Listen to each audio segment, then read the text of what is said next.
And I'm Elisa Bokeen, and we are two brown chicks changing the face of therapy on both Both sides of the sides of couch. the couch. Thank you for joining us this week for another episode of the podcast. Today we will be chatting about a post that got a lot of attention on Twitter, right? It was on Twitter.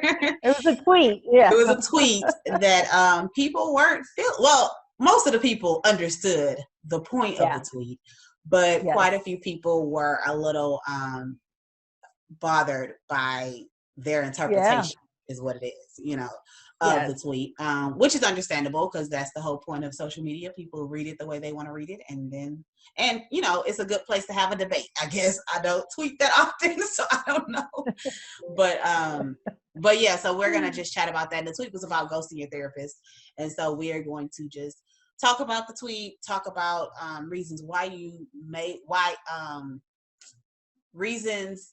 shouldn't ghost your therapist, as well as when it could be appropriate to ghost your therapist, and just kind of continue the conversation that seems to get so many opinions. And feel free to let us know what you think about ghosting your therapist. Is it appropriate? Is it not appropriate? Leave it in comments. Let us know what you think because we're very curious. So you want to start with reading the original tweet that caused all of it? The original tweet, yes. So the original tweet, do you want me to read the whole thing or just the first part? It's up to you. How long is it? It was long. She doesn't even read our tweets, people. I read it when you sent it to me and said, "Uh-oh, people mad at us." I am not the social media guru, clearly. So the original tweet said, "I don't know who needs to hear this, but stop ghosting your therapist." Okay, so I intentionally used plural. Right? Because what we're talking about is this also becomes a pattern. Now, you know who you are. If it's a pattern. I typically let it go. Yeah. Right. So it's not just the one therapist. It's if you are continuously ghosting your therapist. Right. And what do you, if you could sum up the how people mistook it, like what was the biggest, like people they didn't understand it because they took it this way? I would say that a lot of people interpret it as you shouldn't hurt your therapist's feelings. You should be taking care of your therapist. That you should stay in it. If you should stay in therapy even if it's not working for you. Right. And some of them, it's like, why am I going to waste my money on a therapist that doesn't work for me? So some of the people, I think, didn't read the whole thread, right? Because a lot of those points were addressed. But it's cool because a lot of good points were made, right? Like, so what if you're with a therapist who is doing harm? Do I have to go ahead and give them the courtesy of not ghosting them? I don't want to pay $170 for an exit session. Or some people just, again, thought like, why do I have to be worried about my therapist's feelings? And other therapists were responding also. Mm-hmm. We teach people healthy boundaries and all of that. Now, I will say that some of the therapists that replied didn't even know what ghosting meant. Yes. And some of them also didn't really understand necessarily our vernacular of what, kind of like what we're saying. So I think some of it was lost in translation, which is all good. It's all good. Again, it's a conversation, and you and I were talking about, I'm like, this needs to be a podcast so we can further explain. Not just explain, but it is a topic of conversation that I think. And both sides are valid. Like, it's not saying that there's never any circumstances where you should ghost your therapist or anyone. But it was just a conversation about the point of the tweet was just kind of like, make sure you're not just continuing the same patterns, and you're still working in these unhealthy patterns that you may have been working on when you got there. And before we even go ahead. No, I was going to say, for those that don't know what ghosting is, right? Because not everybody does. So, Ebony, what is ghosting? So ghosting is cutting off of communication without letting the other person know.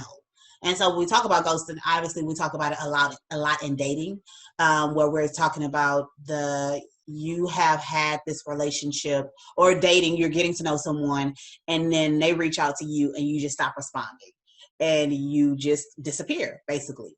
And like so that, right, like a ghost, like you never existed, like you just, nothing was ever happening there. And so when it comes to ghosting the therapist, it's the same way. Like maybe you've seen a therapist, even if it's like 3 or 4 times, and whatever. And then, maybe they schedule another appointment and you no show to the appointment, or, you say you're going to, schedule the next appointment and you just never do. So it's more of that, just like there's no communication about it. Whereas when you end a relationship of any sort, whether it's dating, therapeutic, whatever, you are informing the person that the relationship is ending, or that you're taking a pause from it, right? And so it's the ghosting aspect can again, depending on the situation, can be seen as like continued unhealthy behavior patterns. Like it's just what, like, I don't want to have this conversation. I'm uncomfortable. It doesn't, I'm scared that I might hurt the person's feelings, or whatever the case may be. And so then we don't allow ourselves to like actually have the conversation. Right.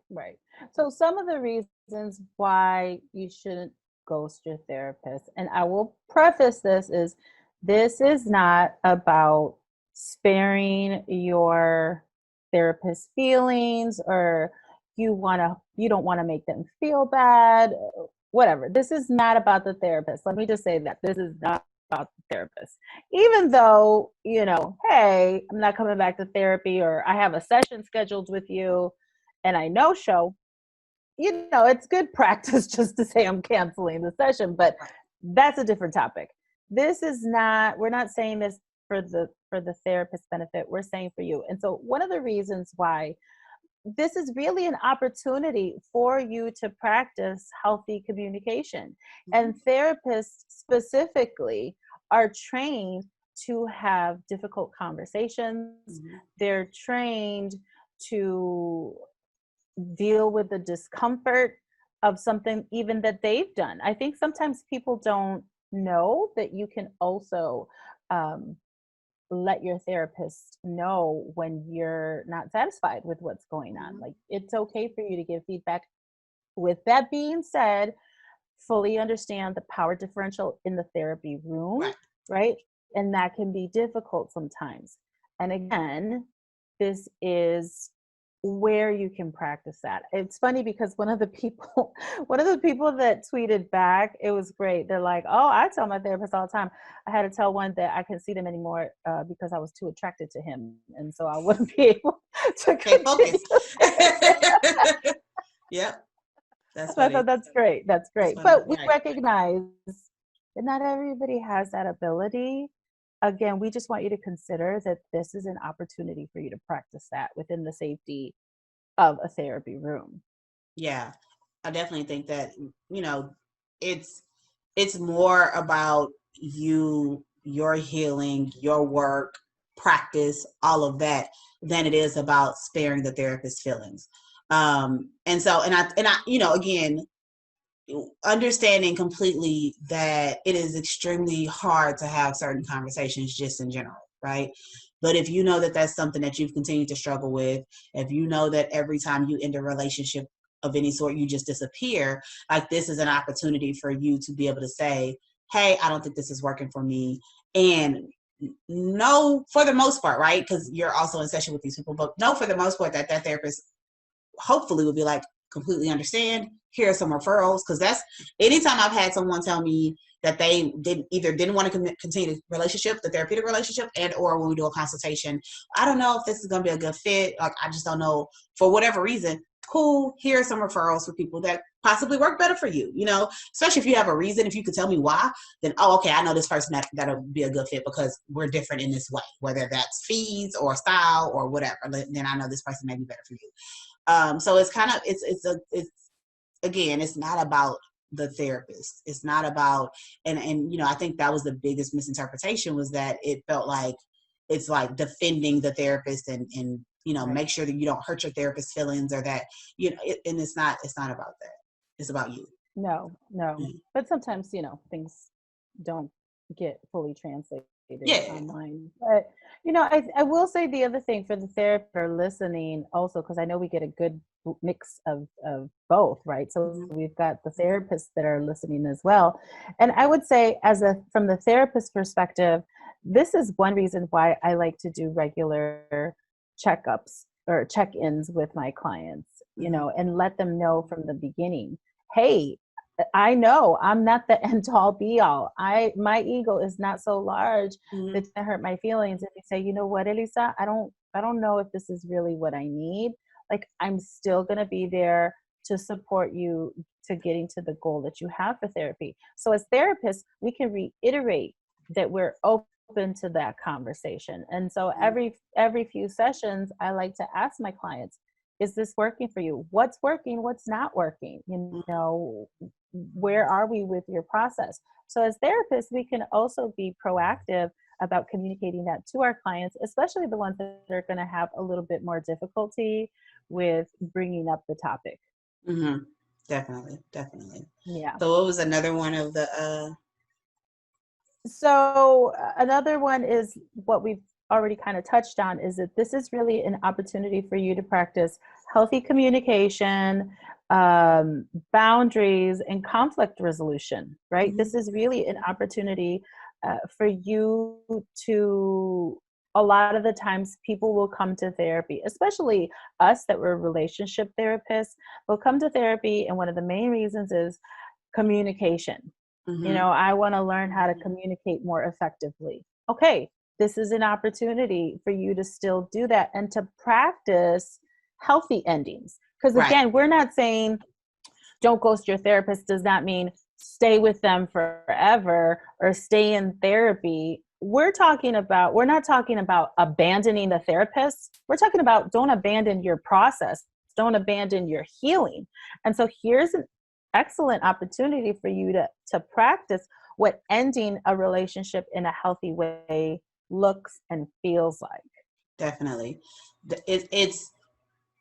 It's okay to have uncomfortable conversations, and it's understandable that that's it's not easy. It's not to say that it's easy, and there are a lot of ways to do it where it doesn't have to feel like I have to sit in this session with you face to face and have this conversation and explain like, it doesn't even have to be all of that.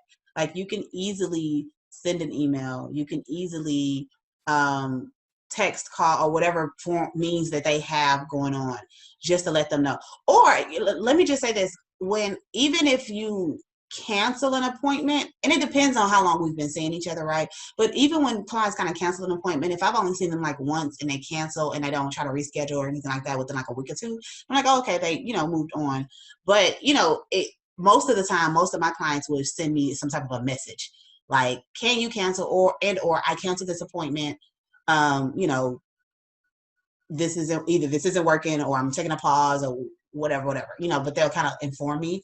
But I feel like the no showing, the just not showing up anymore, is kind of a little bit more of like, so you didn't want to address it at all, like not even to be able to log in and cancel your appointment on your own terms, or not even to call and say, hey, I need to cancel this appointment. Like, that's how much that truly does show like a lot of avoidance. And this is why we're saying like it's more about you and your process as opposed to like the therapist. Right. Yeah. And again, it's not a one all fits all for Definitely not. every situation. We're talking about, is this an ongoing pattern for you, not only in your therapeutic relationship, but in other relationships? Is this Mhm. a reflection of of what things happen in other relationships when things get uncomfortable or your needs are not getting met? Because maybe you can't ghost physically and maybe you can, but do you avoid? Because really that's what ghosting is Yeah. about. It's Yep. about avoiding the discomfort of confrontation and Hmm. conflict resolution. And I say all the time, uh, confrontation does not have to be aggressive. Confrontation doesn't have to be a bad thing. It Yeah. simply means there's an issue that's keeping us having some healthy relationship and we need to address it. That's Hmm. simply what confrontation is. But I think a lot of times people assume that in order for me to confront something that I didn't like, bring up an issue that I didn't like, that something happened, it has to be aggressive, and like, it's not worth it. I don't want to deal with that, et cetera, et cetera, et cetera. Right.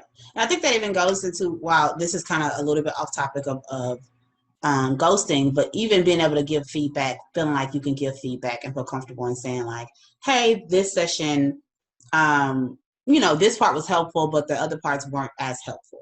Or, or because I always tell my clients, like, I said, my favorite word is, I'm going to take a leap here and you let me know if I'm right or wrong. And I want you to tell me like, nope, that doesn't fit at all. That didn't help me at all. Like, because that's helpful for me to know what works with you.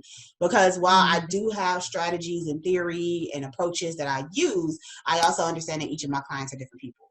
And so if you give me feedback, like, nope, that exercise is not helpful, I didn't get anything out of it. Okay, so now I know that that's not something that really resonated with you. So I won't continue down that path because I'm thinking that you enjoyed this, right? And I also ask for feedback. I also ask, did that resonate? Is that helpful? But, I think in being honest, if a therapist is, and this is hard because I'm thinking about personality versus therapy approaches. And sometimes as a lay person, you may not know the difference. But let's say if a therapist is like, they jump in a lot and it feels like you can't get your thoughts out, but maybe they're trying to get your focus. Who knows what the reason is, right? But if they're jumping in a lot and you're like, I can't get through my stories because you keep jumping in. I love if I can like continue and finish. And then like, I want to hear what you're saying, but I'm still in the middle of my story and I can't process it, or whatever the case may be. Then being able to kind of have that conversation, being able to say like, hey, like, this isn't as helpful. Like, the information you're giving me is really, really helpful, but I feel like I can't get through stuff, get through the conversation, or whatever the case may be. So being able to kind of set boundaries, you are allowed to set boundaries with your therapist. And that's the reality. Right. Like, you are allowed to set boundaries with your therapist. You're allowed to tell your therapist if something is bothering you. Because again, the therapy room is a place to practice healthier relationships. And that's the goal of it. That was kind of a tangent.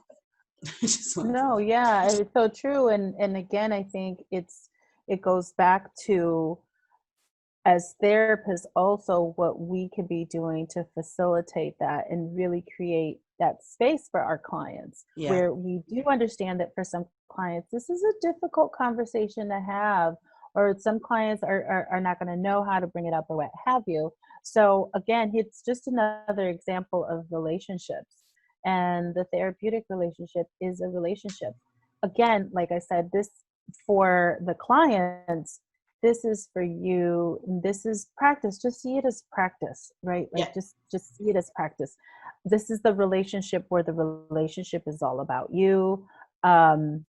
And you have less to lose in this relationship by speaking up, right? Because the therapeutic relationship is designed for it to be about you. I am supposed to, as your therapist, take my feelings out of it. And if I can't, then I need to go seek supervision or process that on my own. But I don't need my client to worry about my feelings, right? Like, I don't need you to worry about me. So that's not what it's about. But if you struggle bringing things up outside of therapy, where you really where there's more at stake because it's me and my mother, or me and my partner, or what have you, this is a great place to practice it. So that's all we're saying. Right. But what you said you're never obligated to stay with a therapist. So again, we're not saying this means stay with your therapist and let them do their job and, don't do this to your therapist. No, we're just saying, again, this you're not obligated to stay with them. It's just an opportunity for you to practice. How do you end a relationship in a way that you could walk away from it and feel like, okay, I did what I needed to do on my end? Because that, again, you can apply that to other relationships. Right. And like, kind of going off of what you just said, another big part of the therapeutic relationship is that it's a relationship that's not in your everyday life either. So it's not like if you do this and it doesn't go as well, or I don't know, I'm just thinking like that's part of like the reason why therapy works sometimes is because this isn't something that I have to take with me. You know, I have to see you out and about. I have to like, you're in my family, you're a part of my friend group or things like that. Like, this is this specific type of relationship that's focused on you, that's focused on helping you. And so you can have these conversations, you can do these difficult things that you may not be able to practice with people that you see on a regular basis. And definitely it at any point that you want to end a therapeutic relationship, you can. And I think, let me just say that I think a lot of people don't know that, because oftentimes when I do my consultation, I always bring it back to like my experiences, but oftentimes when I do my consultations, that's a question people ask, like, oh, so are we obligated to do the first? I kind of go through what the first few sessions are going to look like. And they're like, are we obligated to do that? And I'm like, no, if you come to the first session and you're like, this isn't a good fit, I will give you referrals and we will, keep moving or whatever. But no, there's no obligation at any point. And even if like, and I would double check, because some therapists, there are some therapists and then there are coaches, right? And so those are two different things. But for the most part, even if you prepay for a therapy session, as long as you cancel within their cancellation policy, you will get your money back. So it's not a matter of like, you have to do these things. Like, you just have to, make sure that you understand what their policies are and things like that. But you can stop therapy at any point. This isn't a forced relationship where you have to stay there until you are at this certain place. Like, if at any point you decide this isn't for me, that's fine. Again, reiterating, just make sure, just understand if this is a pattern or not. Right. Yeah. So we're not talking about don't abandon your therapist. Yes. Yes. Okay. That's not what it's about. We are not saying don't abandon your therapist because then they will need therapy. No, that's not what we're talking about. We're talking about don't abandon your healing. Don't abandon your therapeutic process. That does not mean you have to stay with that therapist. We're saying stay with your process, even if that means shifting gears. Even if that means, you know what, I've learned, I started to do therapy and I thought I was ready, and then I realized I'm not ready to address this stuff. This isn't the right time for me to address it. I got COVID going on and all this other stuff, and going back and thinking about my early childhood trauma is too much for me right now. Okay, that's fine. Put it on pause, right? Put it on pause. Don't abandon it.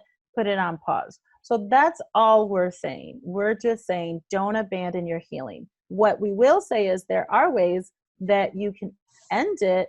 And like Ebony said earlier, you don't have to pay a full session fee to sit down and say goodbye to your therapist, unless that's what you need to do. But it could be something as simple like what Ebony said, send you a text.